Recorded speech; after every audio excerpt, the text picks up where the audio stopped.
parole aux associations.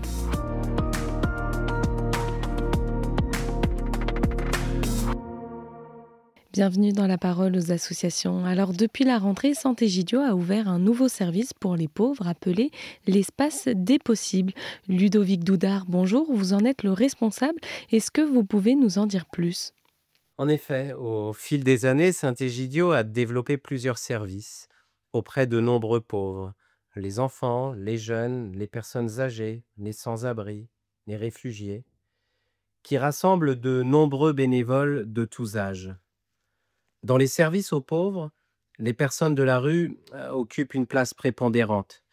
Ils sont ainsi visités chaque mercredi soir par les étudiants lors de maraudes et accueillis chaque dimanche midi à Saint-Méry par les jeunes pros lors de la cantine familiale, soit environ 400 personnes chaque semaine.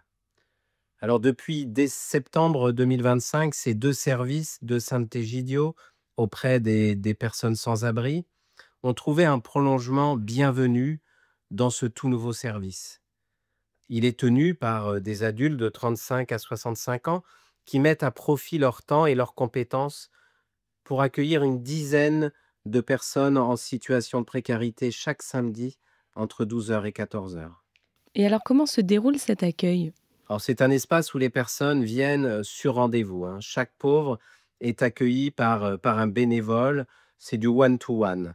On essaye de faire un temps personnel d'écoute et de dialogue autour d'un repas pris sur plusieurs tables séparées afin de préserver l'intimité des échanges. Cela permet d'approfondir l'amitié initiée lors des maraudes ou de la cantine familiale.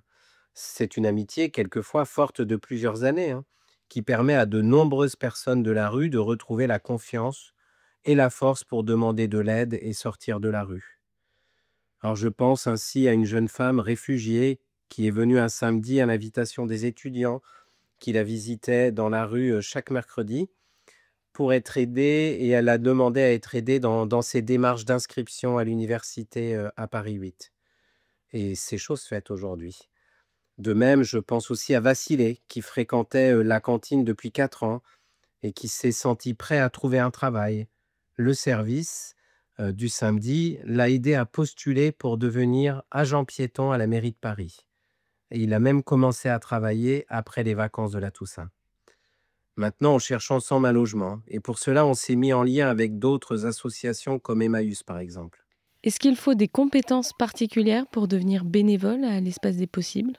L'idéal est de pouvoir donner de son temps, de manière régulière, pour que l'amitié puisse grandir dans cet espace. C'est pour cette raison que l'espace des possibles est ouvert chaque semaine. Il faut aussi des qualités d'écoute et de patience, car l'idée est vraiment de devenir ami ou d'approfondir l'amitié qui existe déjà.